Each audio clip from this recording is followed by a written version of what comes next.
And welcome to another edition of Bengals in Depth. I'm Jerry Miller. We're talking ISU football again today. Last week, we talked to Bengal defensive coordinator Roger Cooper, and today we've got the offensive coordinator with us, Coach Mike Ferriter. It is a pleasure to see you again, Coach. Great to see you, Jerry. Thanks for having me on. Good to have you on. And as we talked about just a moment ago off the air, it is a crazy, strange time in college athletics. By this time of the football season, we should have already played at Fresno State, hosted Northern Iowa, and this Friday would be on our way to Albuquerque to play the Lobos in New Mexico out of the Mountain West Conference. And yet here we are planning on probably an 8-game season in the spring with Big Sky Conference games. How much did that upset your apple cart?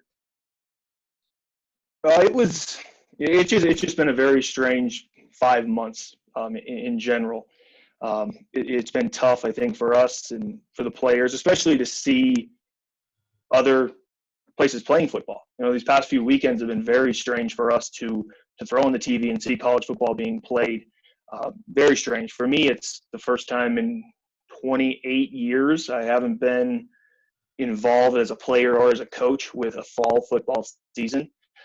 So a little bit is trying to figure out what this is and what we're supposed to do, and also trying to keep our players engaged and keep them involved and get them ready to go for the spring season. Well, before we talk more about Bengal football, let's talk about Mike Ferriter. For those who may not know too much about you, you're from Helena, Montana. Is that right? That's correct. Yep. Grew up there, played high school football, and then you went to the University of Montana, where you were a starter at wide receiver for 3 seasons, I believe, right? That's correct. Yes.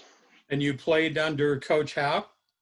Yep. Coach Houck and Coach Fennessy was my offensive coordinator when I played there. How was Coach Fennessy to play for? Coach Fennessy was great to play for. He hasn't changed much. He's the same person now as he was then, which I think is a good quality. He's tedious. He knows what he wants. He likes things done a certain way, and as long as you do things that way and you follow his guidance, he's very easy to play for, in my opinion.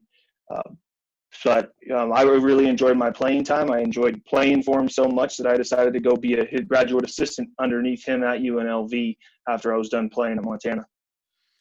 What would you say, as a player at Montana, what would you say Coach Fenn's strengths were? Organization. You already mentioned he's tedious, which his attention to detail. Yep, attention to detail, organization. He's really a brilliant mind when it comes to football, when it comes to schematics.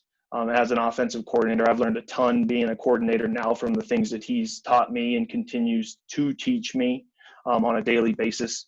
But just his organizational skills are, unflappable. And then just his football intelligence.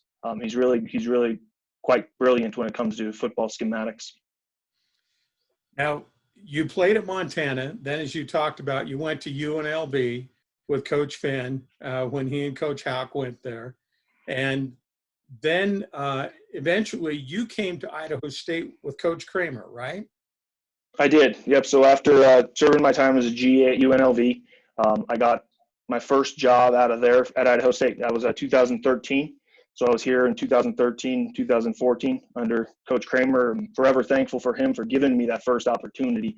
As a GA, that's always the biggest challenge, is getting that first full-time job after being a GA.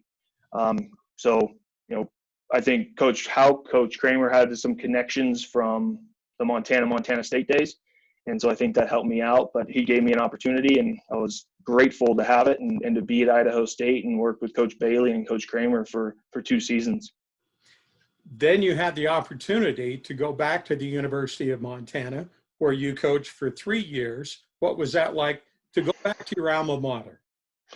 It was great. I think, I loved my time at Idaho State, but I think that opportunity to go back to your alma mater, to go back to your home state, to be closer to family, be closer to the friends that I still had there. It was a great opportunity for me. It was hard to leave Idaho State, but there was some things that I think really pulled me, and it was kind of an opportunity I had to at least pursue. And then flip the coin, other side comes up. Here you are back at Idaho State. How did that happen? Well, when the coaching change happened at Montana, I wasn't quite sure what was gonna happen then next. Coach Troxel and Coach Fennessy. I mean, I played football with Coach Troxel in college. He's a great friend of mine. Has been since the day I met him in 2004 at the University of Montana, our first day on campus. So, the time they were both here, and I was starting to make some calls to figure out, if I needed to find a different job. They said they might have had something here available. About this time, Coach Troxel decides to take a job at Oregon State. And so that kind of opened up a door for me, and I think my connections with the two of them, and knowing Coach Fennessy since long time now, that opportunity just came up to come here and be the coordinator, and that was too great of an opportunity, and to get back to a place that I had been before, very comfortable with, cared about, and felt like we had some unfinished business here. I jumped at this real quick and was really excited to get back to Pocatello and be a part of Idaho State football again. Well, I can tell you, Bengal fans were excited when you came back as well, and it's interesting to watch college football programs from year to year. Changes in coaching. Coaches are going and coming, whether they're head coaches or assistant coaches. How tough is that on a coach's family? Because literally, an assistant coach, you're pretty much tied to a head coach most of the time. And it has to take a special, I guess, person to be married to a football coach and be willing to take your family here and there, because I would say probably in most situations, it's not long-term at any one school. Yeah, that's true. I've only been married for about a year, Jerry, so I haven't experienced that yet, but I have seen it with colleagues, and it is a challenge. It is. I mean, I think some coaches, we do that to ourselves by jumping around too much. I don't like the idea of jumping around too much. I mean, it is part of the business, and you do have to, like anything in life, if you got a better opportunity, you have to pursue some things. But I do think it's a challenge on your families. But I hope, at least I know with my wife, when we got into this thing, she understood and knew kind of who she was marrying and what that could entail in the future. But still, I haven't had to do that to her yet, and hopefully I don't have to do that too many times. You and Coach Pryor kind of feeling this thing out along as you go, both of you getting married in about the same time period. Yeah, I think I got married the day before he did last summer. Well, that was a big 2 days. It was. For our football staff. What are your goals, career goals, in terms of coaching? Oh, I mean, I think I have some. It's, we got to be successful here. I mean, I think you got to start with the immediate now. I want to make this place successful. I want to make this offense run. I want to win a Big Sky Conference championship at Idaho State. That's my first immediate goal. And I know we got a lot of work to do, but that's what I want to do. And that's when I kind of said we had some unfinished business from when I was here in 2014. I feel like that was some of it. I felt like I had an opportunity there. But this fan base and the city of Pocatello and Idaho State University, I think we owe that to them to try to get a Big Sky Conference championship here. And I want to be in part of that because I think that should be a big deal, and it would be a big deal. And then just – Go ahead. Oh, and then I said after that, we just kind of see what happens. Again, it's a little bit of survival versus pursuing your goals down the line. But I mean, I think you got to take care of the immediate with the right now before you can look ahead to, do I have some goals in my head that I want to do? Absolutely. But you got to take care of the now first. All right. Let's talk about who have been the great influencers in your life, both in the football world and out? Who have been your greatest mentors? I mean, I think there's lots, but I think I obviously got to start with my family, with my parents. My dad has been a coach of mine forever in everything I've done, from basketball to soccer to football. He was my first coach. And, my mom always being there, I have two brothers, two sisters. They've always been, huge influences on me as well. So I mean, that's a place to start. And then I think coaches. I think it's easy just to look at the coaches that I've had in my life. Like I said, I started with my dad, but then moving into high school, my high school football coach, Tony Arnson, high school track coach, Joe Epler, receiver coach when I played, Cedric Cormier, Coach Fennessy's a huge one, being an offensive coordinator, Bob Stitt when I coached for him at Montana. I think that the biggest influences in my life, and I think that's something that coaches have, is coaches can be those influences in your life. And I've had some teachers and stuff down the road, but the people that really stick out are those coaches that I've always had.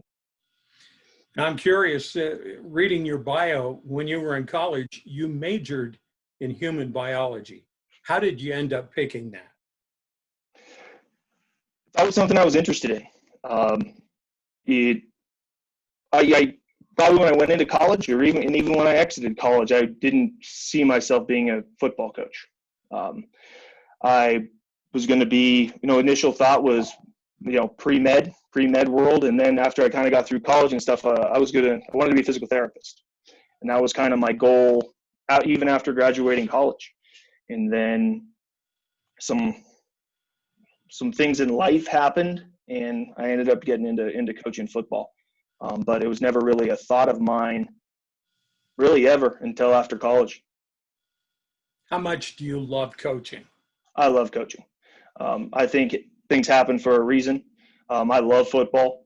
The only I told you, I said that I didn't think I would be a coach, but my father said to me numerous times, he's known I was going to be a coach since I was 2 years old. I love football. I love coaching. I love being around these players and trying to impact their lives in a positive way. To me, that's what coaching is.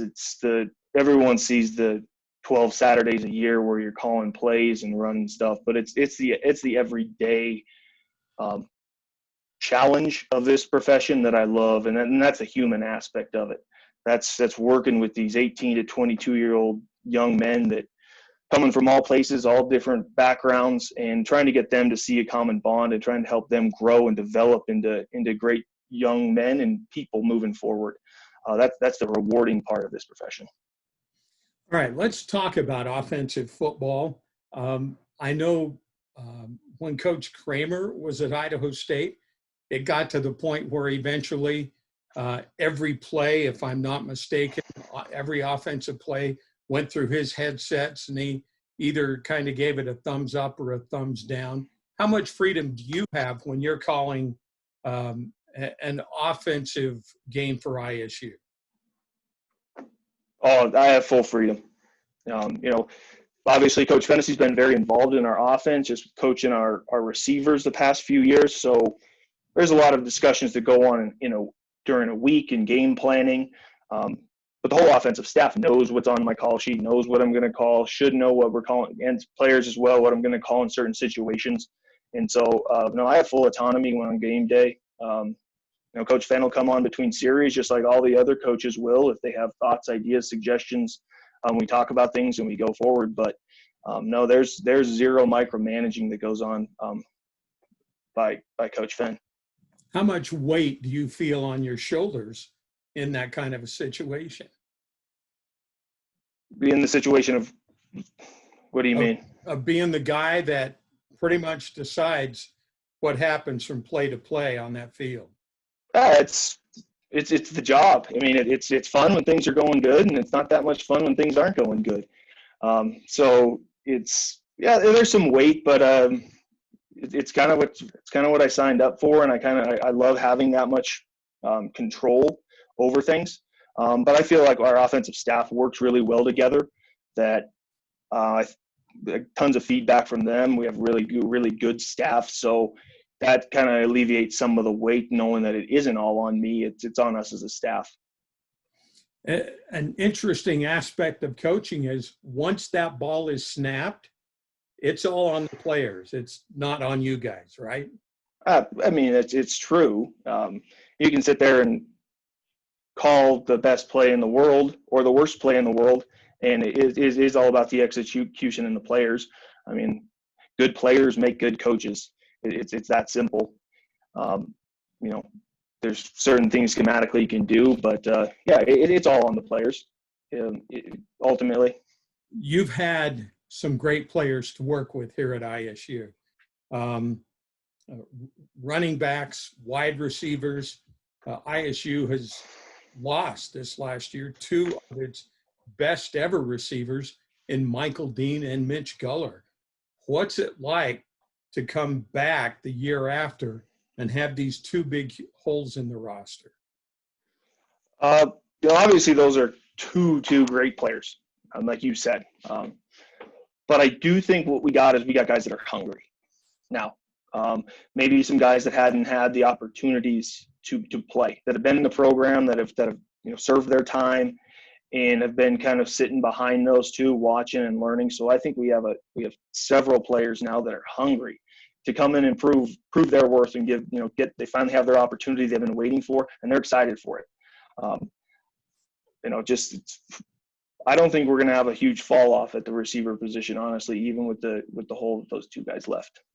Who, once the Bengals hit the field and you actually line up across from bona fide opponents, other than just scrimmaging with your teammates all the time, who are the guys that are going to stand out on offense for ISU? And talk about every position on the field, basically, every unit. Okay, we have a pretty clean slate, honestly, because we were so senior heavy last year that we have a very clean slate. So we'll start up front because everything starts up front. We lost 4 seniors up there last year, so a lot of guys that are going to come in, but that's kind of the group that I'm saying that's hungry. We got Jacob Angel, who is a returning starter for us, Teron Carey, John Perko, Jake Wilkerson. Those are guys that have been in the program, the guys that know what we're doing, and guys that are going to get hungry. And then we brought in a few transfers that needed a spring ball, but the fact that we're not playing this fall, those are guys that maybe need a little bit more time, and so there's maybe a little bit of a silver lining in this. So young group, but a hungry group that works hard. Running back wise, we got Malachi Rango back, looking to have a big sophomore season. Then Braden Hunter, Sojin Nasu, 2 guys that are going to kind of try to fill in. I mean, as long as I can remember, we've always had a really good 1-2 punch in our backfield here. And so it's going to be kind of trying to find that 2, that second guy that kind of complements Malachi's game. Tight end wise, we're going to be really solid. Losing Austin Campbell was a big loss for us. Great player, solid player, as consistent as they come. But we have a guy just like that with Nate Schubert, and then getting Isaiah Smalls, a transfer from Oregon State, is going to be give us some great depth at that position. And then we have some good young guys. Receiver wise, like I said, lost 2 big ones. Tanner Connor is coming back. He was our leading receiver last year. Isaiah Walter, he's a guy that you're going to want to watch out for. He's the guy that's been behind Mikey Dean the past few years, but has been probably our best offensive player up to this point during the things that we've been doing right now, in my opinion. And then getting a few transfers, a few young guys in. I just think we're going to, a few freshmen that I think can come in and maybe help us right away. I think we're going to have some good depth. They're just going to kind of be some names that Bengal football is going to have to become a little bit more familiar with. And then ultimately the quarterback position. We have three people in the room right now that have played Division I football, with Matt Struck, Sagan Gronauer, and then our transfer Tyler Vanderwall from Wyoming. All 3 have played in Division I games, and so I feel like we have great depth at that position. Quarterback's a position of reps, and so still haven't seen any live reps with any of these guys since last season. So that's a position we just got to continue to work on and improve and see who the guy's going to be game one. You know, you can't pull any punches when you're the offensive coordinator. Fans are looking at you all the time. You guys got off to a pretty good start last year with Matt Struck at quarterback. He took off kind of like a wildfire, and then later in the season started to struggle more. What was your take on how things went offensively last year? That was disappointing. It was, yeah. We had some glimpses early where we looked like who we wanted to be, and then, like you said, the wheels fell off. So those are things I've looked at. I've had a lot of time now with no season and quarantine to kind of really evaluate what happened and what we did, and ultimately, Jerry, it falls on me. It does, because I am the offensive coordinator, and it does fall on me. You can point the fingers at whoever you want, but it is on me whether I wasn't getting us prepared, I wasn't putting us in the right situations. I'll take that because I deserve that. So moving forward, it's what do I need to do better? How do I improve this offense? How do I get the quarterback more prepared to play? Week in and week out more consistently. So yeah, disappointing season, but hopefully we'll get better because we have to be better than that. So how do you deal with the fans who always want to know who's going to be the quarterback? Matt, coming back after his junior season, he's a senior. Sagan Gronauer, who was his backup last year and actually played more at the end of the year. And then you've got a transfer from the University of Wyoming in Vanderwall. And how's that competition looking? Because I know you've had these guys around for a bit. We've had them around for a bit, but we haven't had them around for a bit, if you know what I mean. Without spring ball, without being very limited in what we can do right now, it's challenging. So it is going to probably, yeah, I know everyone wants to know, but the answer to that question is we're going to play the person that we feel gives us the best opportunity to win football games. And at this moment in time, I can't answer that question. That's the people might think that's a cliche answer, but it's truth. I'm going to play the person that I feel like gives us the best chance to win. And the quarterback position, depth is important. It's really hard to make it a full season 100% healthy at that position. So you need a guy that's your backup that can come in and step in the middle of a game, in the middle of a week, and become that guy and have no fall off on your team.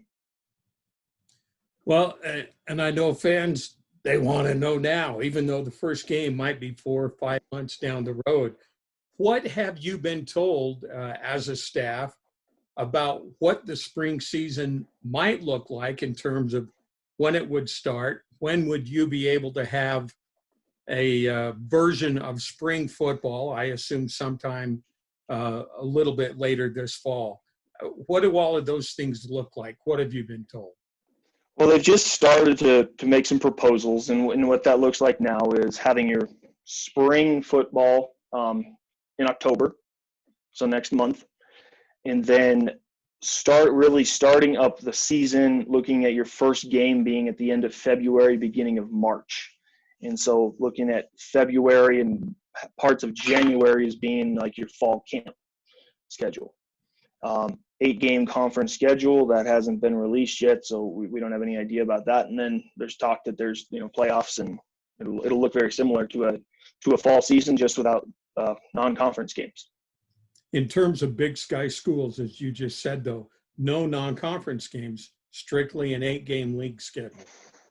Right, I believe that's what they're saying. Is you get 9 weeks to play 8 games, so there'll be a bye week in there somewhere, but just conference football and into the playoffs. So what are you guys allowed to do right now, Mike? So we're allowed to have some walkthroughs type things with them. We're given 12 hours a week, and that includes the weight room time for our players. That includes some meeting time. And then we've been doing some 7-on-7 sessions, and then just some field work. So we're really allowed kind of some non-contact type settings. and we've been going about 45 minutes a day, 3-4 times a week, which is good. It's good for the mental part, because during quarantine and stuff, so many Zoom meetings and so much film study and things like that. But ultimately, you got to go do it. So some of these 7-on-7s and practice type situations, non-contact, has been good to kind of put what we've been talking about and put it on the field.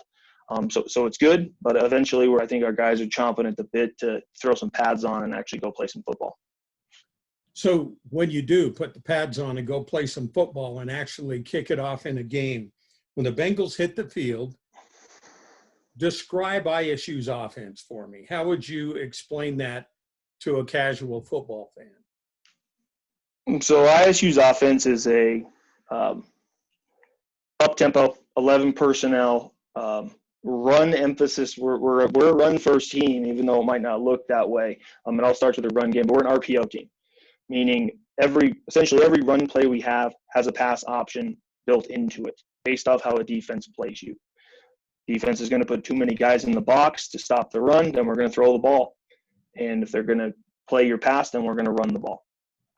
We like to because we've been able to run the ball successfully here, that allows us to be explosive, to create big plays down the field, because you get teams that need to stop the run, and it allows our receivers to kind of get one-on-one matchups and to create explosive plays. So to me, it's kind of built like that, as being an exciting style of fast, up-tempo, trying to run a bunch of plays and create those moments to get explosive plays. You almost exclusively run a no-huddle offense. How much time as a coordinator do you want to run off the clock between the end of the last play and when the ball is snapped again? Depends. It really does. To me, it's not, we have the ability to be up tempo, but to me, it's the changing of tempos, of being able to go fast and then relatively slow it down in a no huddle style of offense. To me, that puts more pressure on a defense than just being fast all the time. And it's trying to catch defenses, in substitutions and stuff, and having the ability to then really pick up your pace.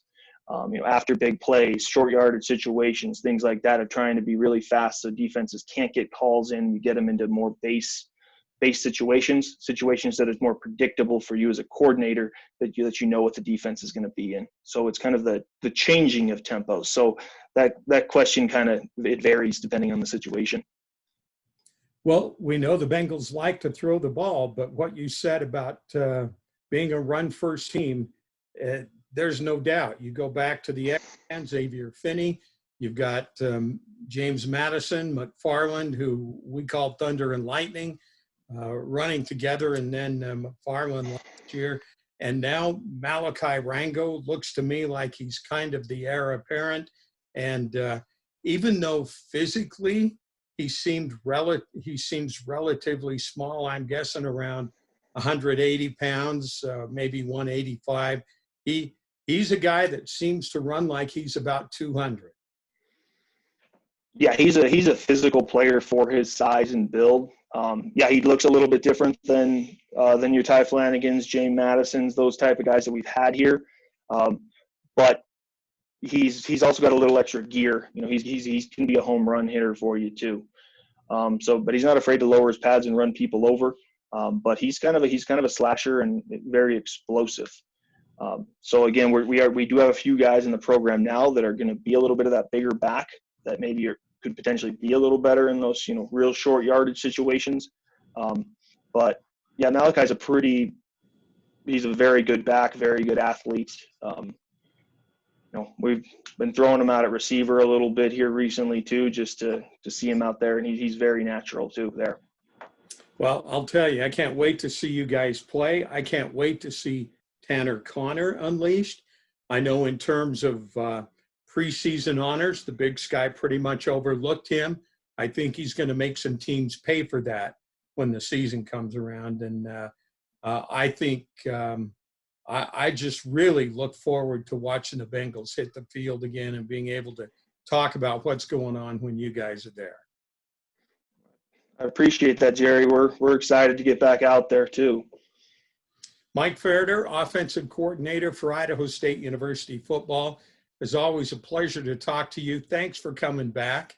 We look forward to a fun and exciting football season. And you say around the end of February, 1st of March, that's when we should expect to see the season happen.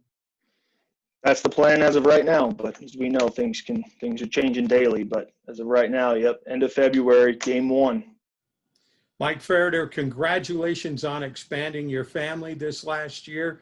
It's always a great thing to be able to get married to your best friend, and good luck to you guys and to the Bengals, and we look forward to talking to you down to the road. Thanks, Jerry. Appreciate you having me today. You bet, Mike. And we want to remind everybody that the Bengal auction, Benny's auction, is going on online. You can go to the ISU Athletics webpage, and there will be information there that tells you how to get to the online to Benny's auction, and it will go on until September 22nd. Again, Mike Ferriter, thanks again. And this has been another In-Depth with the Bengals. I'm Jerry Miller.